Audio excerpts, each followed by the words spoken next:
ही bulletin की शुरुआत करेंगे। सबसे पहले बात करेंगे कफ सिरप की, जो कि जहर बनकर किस तरह से बांटा जा रहा है। लखनऊ में प्रतिबंधित कोडेन कफ सिरप मामले में बड़ी खबर सामने आ रही है, बड़ा एक्शन लिया गया है। लखनऊ से बड़ी खबर आपको बता दें कि प्रतिबंधित कोडेन कफ सिरप मामले में एक्शन। अमित सिंह चाटा को एसटीएफ ने हिरासत में लिया है। ये सिंडिकेट का एक बड़ा मोहरा बताया जा रहा है अमित सिंह चाटा, और इसको एसटीएफ ने हिरासत में लिया है। अब एसटीएफ की टीम इससे लगातार पूछताछ कर रही है। सिंडिकेट के किंगपिन शुभम जायसवाल का पार्टनर है ये। झारखंड में मेडिसिन फर्म के सहारे सप्लाई की है। अमित सिंह ने बांग्लादेश नेपाल तक कोडेन कफ सिरप की सप्लाई की। आप सोचिए किस तरह से इसका जो नेटवर्क है, जो जाल है, वो कहां तक फैला हुआ है। आपको बता दें, वाराणसी की कोतवाली में पहले से ही मुकदमा दर्ज है। अमित सिंह के पिता अशोक सिंह और फर्म पर भी एफआईआर दर्ज की गई है। वाराणसी में कोडेन युक्त अवैध कफ सिरप के काले कारोबार के मामले पर एक और अपडेट सामने आ रही है। यहां पर अवैध कफ सिरप का सिंडिकेट चलाने वाले पिता और पुत्र फरार है। सरगना शुभम जायसवाल और उसके पिता भोला जायसवाल अभी तक पुलिस की पकड़ में नहीं आए हैं। एसआईटी ने मामले में जांच का दायरा बढ़ा दिया है। दवा मंडी पहुंचकर एसआईटी ने तलाशी ली है। कफ सिरप की जड़ें अब तलाशने की कोशिश की जा रही है, कैसे ये पूरा कारोबार सिंडिकेट फैला हुआ है। शैली ट्रेडर्स के साथ मिलकर 28 फर्म और सप्लाई चेन की कड़ी को खंगाला है एसआईटी ने। 100 करोड़ रुपए का प्रतिबंधित कफ सिरप बनारस में खपाया गया था। अब उसी की तमाम जो कड़ियां हैं वो जोड़ने का काम एसआईटी कर रही है।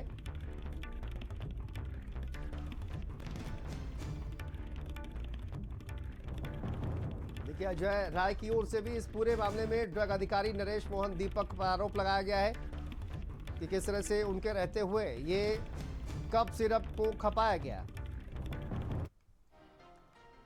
चलिए आगे बढ़ते हैं। अगली खबर, रायबरेली में कोडेन कफ सिरप की बिक्री में बड़ा खेल सामने आया है। यहां पर अजय फार्मा पाल मेडिकल एजेंसी ने लखनऊ से खरीदारी की थी कोडेन कफ सिरप की। अब सोचिए, लाखों की संख्या में दोनों फर्मों ने कफ सिरप की बोतलें ली और कई जिलों में कफ सिरप की अवैध रूप से सप्लाई की। कोडेन कफ सिरप की भारी मात्रा में सप्लाई हुई है। नशे के लिए कफ सिरप की और टैबलेट्स की सप्लाई की गई।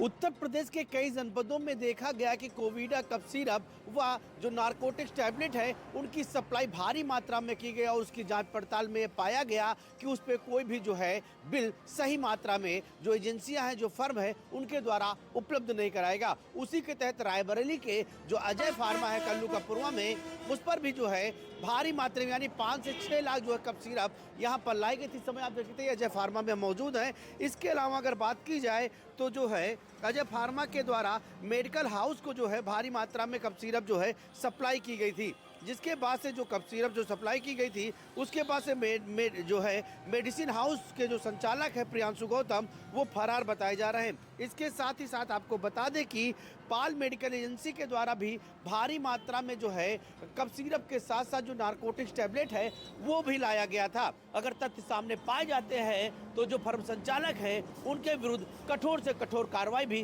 करने की तैयारी शासन स्तर से शुरू कर दी गई है। रोहित मिश्रा, भारत समाचार, रायबरेली। आगरा से खबर आपको बता दें, नकली दवा सिंडिकेट पर छापेमारी का मामला और सिंडिकेट से जुड़े बड़े सरगना अभी तक फरार हैं।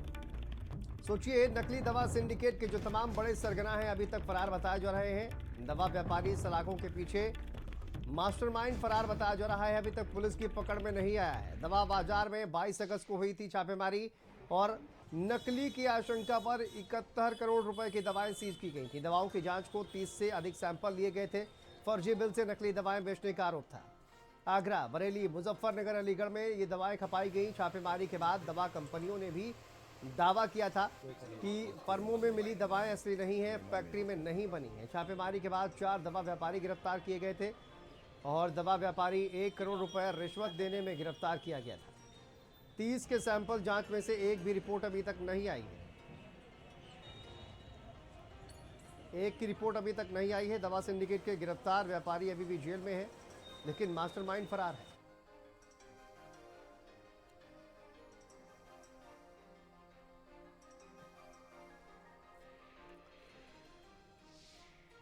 तो देखिए किस तरह से कहा जाए कि जो कोडेन कफ सिरप है उसको लेकर उसका सिंडिकेट कहां तक फैला हुआ है, जो मकड़जाल है वो कहां तक फैला हुआ है, इसको तलाशने की कोशिश की जा रही है। वहीं पर जो नकली दवाइयों का कारोबार है उसका मास्टरमाइंड अभी भी फरार बताया जा रहा है। तमाम सहयोगी हमारे साथ जुड़ गए हैं, कफील हमारे साथ जुड़ गए हैं, विनीत हमारे साथ जुड़ गए हैं और सुमित हमारे साथ आगरा से जुड़े हुए हैं। कफील, सबसे पहले आज तो देखिए एक अमित सिंह टाटा जिनको एसटीएफ ने हिरासत में लिया है और कहा जा रहा है कि ये जो मुख्य सरगना है कोडिन कफ सिरप जुड़े मामले का, उसका ये पार्टनर है, उसको हिरासत में लिया गया है। इस पूरे मामले पर फिलहाल क्या अपडेट सामने आ रही है? देखिए, अमित सिंह टाटा को एसटीएफ ने हिरासत में लिया है और उससे पूछताछ चल रही है, क्योंकि जो शुभम जायसवाल है वो मेन करता धरता है, मुख्य आरोपी है और उसी का ये साथी अमित सिंह टाटा है जिसे एसटीएफ ने गिरफ्तार किया है। दरअसल शुभम जायसवाल भारत से फरार हो चुका है, उसको लगातार उत्तर प्रदेश की पुलिस और यूपी एसटीएफ ढूंढ रही है। अमित टाटा से कई ऐसे सवाल हैं जो एसटीएफ करेगी, आखिर ये रैकेट कहाँ से चल रहा था, इसका जो पूरा खेप है वो कहाँ रखी जाती थी, इसके अलावा किस तरह से शुभम जायसवाल इस पूरे कोडीन युक्त सिरप को बांग्लादेश, नेपाल और तमाम जो सटे हुए देश से दूसरे देश हैं वहाँ सप्लाई करता था। आपको याद होगा लगभग 1 महीना पहले लखनऊ में भी ड्रग्स विभाग ने छापेमारी की थी। उस दौरान लखनऊ के ट्रांसपोर्ट नगर से भारी मात्रा में कोडीन युक्त कफ सिरप बरामद हुई थी, जिसमें दीपक मानवानी को गिरफ्तार किया गया था। इसके अलावा जो उसके मेन संचालक थे, जिस फर्म पे ये पूरी कोडीन युक्त कफ सिरप खरीदी जा रही थी, उनके जो तमाम ओनर थे उन पर भी मुकदमा दर्ज कराया गया था, जिसमें जो आर्पिक फार्मास्यूटिकल कंपनी थी और इदिका फार्मास्यूटिकल कंपनी, इन दोनों कंपनी पर एफआईआर दर्ज कराई गई थी। लखनऊ मंडल में अब तक ड्रग विभाग ने 20 से 25 ऐसी फर्म हैं जिन पर मुकदमा दर्ज कराया है, उनको नोटिस भेजा है। इसके अलावा 1 दर्जन से ज़्यादा जो अवैध तरीके से कोडीन युक्त कफ सिरप दुकानों से बेची जा रही थी, उन्हें सील किया है। फिलहाल एफएसडीए का जो पूरा ये अभियान चल रहा है वो पूरे प्रदेश में चल रहा है। अब तक पूरे प्रदेश में 2 दर्जन से ज़्यादा फर्मों पर मुकदमा दर्ज कराया गया है। ये पूरा रैकेट उत्तर प्रदेश सहित देश के अन्य राज्यों से भी जुड़ा हुआ है और विदेशों में भी ये कोडीन युक्त कफ सिरप सप्लाई की जा रही थी। अब देखना ये होगा इसका जो पूरा नेक्सस है, पूरा जो रैकेट है, इसमें और कितने लोगों का नाम बिल्कुल आता है। ये जो नेक्सस, ये जो रैकेट है, इसी को खंगालने के लिए एसआईटी वाराणसी भी पहुंची हुई थी। विनीत, वाराणसी में एसआईटी ने क्या खंगाला है? 100 करोड़ रुपए का ये पूरा एक मामला बताया जा रहा है, लेकिन मुझे लगता है उससे भी ज्यादा ये पूरा मामला है। एसआईटी अब इसकी जड़ें खंगालने की कोशिश कर रही है। वाराणसी में एसआईटी ने क्या कार्रवाई की है? बिल्कुल, देखिए वाराणसी की अगर बात कर ले तो वाराणसी में एसआईटी की जो टीम है वो गहनता से जांच कर रही है, क्योंकि वाराणसी में सबसे पहले 28 जो दवा कारोबारी हैं उनके खिलाफ कोतवाली थाने में मुकदमा दर्ज किया गया था, जिसमें जो अमित सिंह टाटा जिसे एसटीएफ ने हिरासत में लेकर पूछताछ कर रही है, उसके पिता अशोक सिंह का भी नाम शामिल था, जो कि शुभम जायसवाल के साथ मिलकर जो काला कारोबार कफ सिरप का है उसको जो है सप्लाई करता था, उसका कार्य करता था। लेकिन एसआईटी की टीम लगातार जो दवा मंडी है उसमें जाकर के जो 28 एफआईआर में जो 28 दवा कारोबारी हैं, जो फर्म है, उनके पास जाके साक्ष्य कलेक्ट कर रही है। इसके अलावा आज की अगर बात कर ले तो आज जो है ड्रग विभाग ने 11 और फर्मों को नोटिस दिया है। नोटिस जांच में ये पाया गया है कि जो ये सभी 11 फर्में थी, वहां पर पहले से ही जो फर्म है वो बंद पाई गई थी और वहां पर सब्जी की दुकान, इसके अलावा जो जनरल स्टोर की दुकान है वो पाई गई थी। तो ये सभी चीजों पे गहनता से जांच की जा रही है। एसआईटी की बात करें तो एसआईटी अलग तरीके से जांच करी है, वही ड्रग विभाग की भी कई टीमें लगी हुई हैं जिसमें ये जांच करी है। लेकिन सबसे बड़ा सवाल इस बात का है कि पिछले 3 से 4 साल पहले से पूरा कारोबार जो चलता था, कहीं ना कहीं जो ड्रग विभाग के जो अधिकारी हैं, जो कर्मचारी हैं, वो भी इस पे रडार पे हैं। उनकी भी भूमिका संदिग्ध पाई गई है, क्योंकि कांग्रेस के प्रदेश अध्यक्ष अजय राय ने बड़ा आरोप लगाया है, क्योंकि जो नरेश मोहन दीपक जो यहाँ पे ड्रग अधिकारी का, उसका नाम उन्होंने लिया है, क्योंकि उसी के संरक्षण में ये सारी चीजें चल रही थी। मार्च 2024 तक वो यहाँ पे तैनात था, ऐसा आरोप कांग्रेस के प्रदेश अध्यक्ष अजय राय ने लगाया है। तो इन सारे पहलुओं को जांच की जा रही है। अब देखने वाली बात होगी कि जांच में क्या कुछ निकल कर आता है, क्योंकि जिस तरीके से 100 करोड़ रुपए का जो प्रतिबंधित कफ सिरप है उसे बनारस में खपाया गया है, उससे कहीं ना कहीं बड़ा सवाल उठता है। और अब तक 103 से अधिक जो फर्में हैं वो जांच के दायरे में है। इसके अलावा 11 फर्मों को और नोटिस भेजा गया है। तो देखने वाली बात होगी कि जांच में क्या कुछ निकल कर आता है। बिल्कुल, कई फर्में ऐसी हैं और देखिए ये जो कहा जाए कि अधिकारियों की जो मिली भगत का ये पूरा मामला है, विनीत, वापस आएंगे आपके पास, लेकिन ये अधिकारियों की मिलीभगत का मामला सिर्फ एक ही मामला नहीं है, बल्कि पूरे प्रदेश में अगर देखा जाए जहां जहां भी इस कफ को सिरप को खपाया गया है, वहां पर अगर जांच की जाएगी तो कई ऐसे अधिकारी हैं जो फंसेंगे। सुमित हमारे साथ जुड़े हुए। सुमित, ये जो नकली दवाओं का जो सिंडिकेट है, इसको लेकर जांच पड़ताल की गई है, लेकिन मास्टरमाइंड अभी भी फरार बताया जा रहा है। कार्रवाई कहां तक पहुंची है, क्या जानकारी है? बिल्कुल, देखिए पिछले दिनों आगरा के दवा बाजार में 22 अगस्त को ड्रग विभाग की जो मुख्यालय है लखनऊ, वहां कंपनियों द्वारा इस शिकायत की गई थी कि आगरा में बड़े पैमाने पर नकली दवाओं की खरीद फरोख्त की जा रही है और आसपास के जिलों सहित कई राज्यों में उसकी खरीद फरोख्त की जा रही है। इसी सूचना के बाद और इसी शिकायत के बाद ड्रग विभाग ने एसटीएफ के साथ ज्वाइंट ऑपरेशन किया था और संयुक्त छापेमारी की थी। करीब आधा दर्जन नामी दवा कारोबारियों के प्रतिष्ठान और गोदामों पर छापेमारी की गई थी, जहां से करीब 71 करोड़ की दवाएं नकली होने की आशंका पर सीज की गई थी और करीब 30 सैंपल लेकर जांच के लिए भेजे गए थे, जिसमें से अब तक सिर्फ एक ही नमूने की रिपोर्ट आई है जो कि अधोमानक पाया गया, यानी कि वो खाने योग्य है ही नहीं।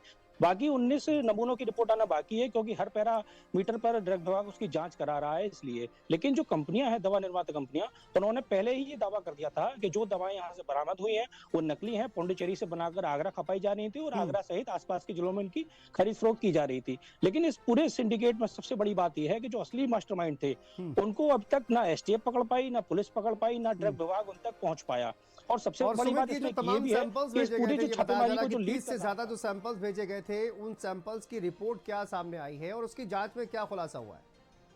बिल्कुल, देखिए जो 30 सैंपल अब तक कलेक्ट करके भेजे गए थे उसमें सिर्फ एक नमूने की रिपोर्ट आई है जो कि अधोमानक पाई गई है, जो खाने योग्य है ही नहीं। बाकी अभी 29 नमूनों की रिपोर्ट आना बाकी है, क्योंकि जो ड्रग विभाग है वो उसके हर पैराग्राफ पे जांच करा रहा है, तो इसीलिए अभी तक उनकी रिपोर्ट आ नहीं पाई है। लेकिन एक महीने के जबकि जो उनकी विशेष सचिव है रेखा चौहान, उन्होंने खुद आगरा आकर प्रेस कॉन्फ्रेंस की थी और ये दावा किया था कि एक महीने के अंदर उनके सभी नमूनों की जांच रिपोर्ट आएगी और जितने बड़ा सिंडिकेट है, जो भी इसमें लोग शामिल हैं, सबको गिरफ्तार किया जाएगा, सलाखों के पीछे भेजा जाएगा। लेकिन जो मास्टरमाइंड है वो अब तक गिरफ्तार नहीं हुए और जो कार्रवाई है वो अब कहीं ना कहीं ठंडे बस्ते में डलती हुई साफ नजर आ रही है। लेकिन इसमें सबसे बड़ी बात है कि जिस कप सिरप कांड में नरेश मोहन दीपक का नाम लिया जा रहा है, वही नरेश मोहन दीपक आगरा में इसी टीम को लीड कर रहा था, क्योंकि जो उनकी एक टास्क फोर्स टीम बनाई गई थी ड्रग विभाग द्वारा, उस टीम को लीड करते हुए उन्हीं ने यहाँ आगरा में छापेमारी की थी। अब सवाल ये भी उठ रहा है, तो ड्रग विभाग में इस बात की भी चर्चा तेज है कि जो जितने ड्रग विभाग ने जो दवा व्यापारी गिरफ्तार किए थे, जिनको मुकदमा लिख के जेल भेजा गया था, उनको हाई कोर्ट से बड़े ही आसानी से स्टे मिल गया और कोर्ट ने बकायदा ड्रग विभाग के अधिकारियों को फटकार भी लगाई कि आपने इतनी बड़ी छापेमारी करी, इतना बड़ा दावा किया कि यूपी की अब तक की सबसे बड़ी नकली दवा की आपने छापेमारी करी और सिंडिकेट पकड़ा, लेकिन आप एक भी ऐसा कोई डिजिटल एविडेंस कोर्ट में प्रस्तुत नहीं कर पाए। का एक बार रुक कर लेते हैं। कपिल, ये जो नरेश मोहन दीपक जिसका नाम बार बार आ रहा है, इस अधिकारी को क्या बचाने की कोशिश की जा रही है विभाग के द्वारा? क्योंकि न सिर्फ वाराणसी अभी जहां पर तैनाती है, बस्ती वहां पर, और इसके अलावा आगरा में भी एक के बाद एक जो कारनामे हैं वो खुलकर सामने आ रहे हैं कि लोग जो है वो किस तरह के आरोप लगा रहे हैं इस अधिकारी पर। तो इस अधिकारी के खिलाफ कोई एक्शन क्यों नहीं लिया जा रहा है, कोई जांच क्यों नहीं की जा रही है? क्या यही वो अधिकारी है जिसने ये जहरीला कफ सिरप लोगों के बीच जाने दिया, बंटने दिया, जहरीली जो दवाएं थी, जो नकली दवाएं थी, वो पूरे मार्केट में फैलने दी? ये अधिकारी के खिलाफ आखिरकार कार्रवाई क्यों नहीं हो रही है? बिल्कुल, देखिए नरेश मोहन पर पहले भी तमाम आरोप लगे हैं और लगातार आरोप लग रहे हैं, क्योंकि इतना बड़ा जो सिंडिकेट है और जिस तरह से ये कोडीन जो कफ सिरप, जहरीली कफ सिरप मार्केट में बिक रही है, तो ड्रग विभाग की ये जिम्मेदारी होती है कि इस तरह की जहरीली दवाएं मार्केट में न बिकें। अब वहाँ पर आसानी से मिल रही थी जब छापेमारी हुई, क्योंकि ये पूरा जो छापेमारी का दौर चल रहा है ये लोकल जो एडमिनिस्ट्रेशन है उसके जरिए नहीं हो रहा है, ये स्टेट लेवल से हो रहा है। तो कहीं ना कहीं अधिकारियों की संलिप्तता है, तमाम आरोप लग रहे हैं और जिस तरह से ये बचा हुआ है और इस पर कोई कार्रवाई नहीं हो रही है, तो कहीं ना कहीं ये भी एक सवालों के घेरे में पूरा अभियान खड़ा होता है कि आखिर जो जिम्मेदार अधिकारी हैं जिनकी वजह से ये मार्केट में जहरीली कफ सिरप बिक रही थी, उन पर कार्रवाई क्यों नहीं हो रही है। अब देखना ये होगा जो ऊपर बैठे हुए अधिकारी हैं वो कब कार्रवाई करते हैं, क्योंकि बिना मिली भगत के इस तरह का काम नहीं हो सकता है। जब ये पूरा रैकेट पकड़ा गया था जिसमें शुभम जायसवाल का नाम आया था, शुभम जायसवाल का लिंक लखनऊ से भी खंगाला जा रहा है, क्योंकि जब ट्रांसपोर्ट नगर में पूरी कार्रवाई हुई थी उस दौरान जो मनोहर लाल राम प्रसाद जायसवाल, अर्चना मनोहर जायसवाल और आकांक्षा गुप्ता, इन लोगों का नाम आया था और इन लोगों से भी लिंक पूरा जोड़ा जा रहा है। अब अमित टाटा जो गिरफ्तार हुआ है वो मेन लिंक है, उसी से सारी जानकारी मिलेगी आखिर किन अधिकारियों की शय पर इस तरह की कोडीन युक्त कफ सिरप पूरे मार्केट में बिक रही थी। इसके अलावा और इस पूरे गैंग से, इस रैकेट से कौन कौन जुड़ा हुआ है। फिलहाल सबसे पहले तो उन अधिकारियों पर कार्रवाई होनी चाहिए जिस तरह से पूरा ये रैकेट चल रहा था और धड़ल्ले से ये जहर बांटा जा रहा था। कितने लोग इसकी चपेट में आए होंगे। जब इसका नमूना सामने आया तो लैब से ये रिपोर्ट आई थी कि ये इसमें इतना कोडीन मिला हुआ है जिससे आम जो लोग हैं उनकी सेहत के साथ बड़ा खिलवाड़ किया जा रहा था, जान तक जा सकती थी। खिलवाड़ किया जा रहा है। ड्रग विभाग, आप सोचिए, ड्रग विभाग की मिलीभगत से, ड्रग विभाग की मिलीभगत से ये नकली दवाओं का सिंडिकेट किस तरह से बढ़ रहा था। ये जो कफ सिरप है, जहरीला कफ सिरप, किस तरह से बच्चों को पिलाया जा रहा था। इतने बड़े स्तर पर न सिर्फ देश में बल्कि विदेशों तक इसकी सप्लाई की जा रही थी। तो आप सोचिए, और आखिर इस विभाग के खिलाफ, जिम्मेदारों के खिलाफ कब कार्रवाई होगी, ये भी अपने आप में सोच देखना होगा। लेकिन विनीत, एसआईटी अब कई ऐसे कदम उठा रही है जिससे इसकी जो जड़ें हैं वो कहीं ना कहीं तलाशी जा रही हैं। क्या ये उम्मीद की जा सकती है कि ड्रग विभाग के जो अधिकारी मिले हुए हैं उनके खिलाफ भी, उनके भी नाम अब और भी ज्यादा उजागर होंगे, उनके खिलाफ भी कार्रवाई होगी? विनीत, बिल्कुल, देखिए एसआईटी गहनता से इस पूरे मामले में जांच कर रही है। न सिर्फ जो है दवा व्यापारियों को रडार में रखी है, बल्कि एसआईटी जो ड्रग विभाग के जो कर्मचारी हैं, अधिकारी हैं, वो भी एसआईटी के रडार पे हैं। पूरी गहनता से इस पूरे मामले की जांच की जा रही है, क्योंकि इस पूरे मामले में सरगना शुभम जायसवाल का नाम आ रहा है। लेकिन एक शुभम जायसवाल नहीं, बल्कि इसके पीछे कई शुभम जायसवाल हैं जिनके नाम अभी सामने आने बाकी हैं। क्योंकि जिस तरीके से ये सह पे, जिनके सह पे ये चलता था पूरा काला कारोबार, बनारस में उसने अकूत संपत्ति बनाई है और यही वजह है कि वो घर छोड़कर फरार है। बताया जा रहा है कि दुबई चला गया है। लेकिन जो एसआईटी की टीम है लगातार जांच कर रही है और आपने देखा एसटीएफ ने अमित सिंह टाटा, जो इसका साथी है, उसे जो है लखनऊ में हिरासत में लेकर उनसे पूछताछ की जा रही है। तो कई कड़ियां खुलने वाली हैं और जो लोग इसमें शामिल है वो भी कहीं न कहीं उनका भी नाम सामने आएगा। क्योंकि पिछले 3 साल से जिस तरीके से ये पूरा कारोबार बनारस से संचालित किया जाता था, उससे कहीं न कहीं ये साफ है कि यहाँ के जो अधिकारी हैं, जो कर्मचारी हैं, उनकी संलिप्तता साफ तौर पे देखी जा रही है। और यही वजह है कि कांग्रेस के प्रदेश अध्यक्ष देखिए, अजय सिर्फ राय ने साफ व्यापारी ही तौर नहीं पे जिम्मेदार हैं, बल्कि व्यापारियों के साथ अधिकारियों का जो एक गठजोड़ है वो कहीं ना कहीं इस नकली दवा का और साथ ही साथ ये जो नकली कफ सिरप है इसका प्रसार करने में भी कहीं ना कहीं जिम्मेदार है और इसकी जांच होनी चाहिए। लेकिन जांच हो रही है, उसमें भी कई चीजें निकलकर सामने आएंगी। अब सभी का बहुत शुक्रिया बातचीत करने के लिए, तमाम जानकारी देने के लिए। तो देखिए, जो नकली दवाओं का कारोबार है वो लगातार चल रहा था, उस पर कार्रवाई की गई है, लेकिन अभी भी जो सरगना है वो फरार है। उसी तरह से आप देखिए, जो नकली कहा जाए कि कोडीन युक्त जो कफ सिरप है उसका भी जो सरगना है वो अभी फिलहाल फरार बताया जा रहा है। देखना होगा कि कब गिरफ्त में आता है। आगे बढ़ते हैं, मेरठ से बड़ी खबर आपको बता दें। पूर्व एमएलसी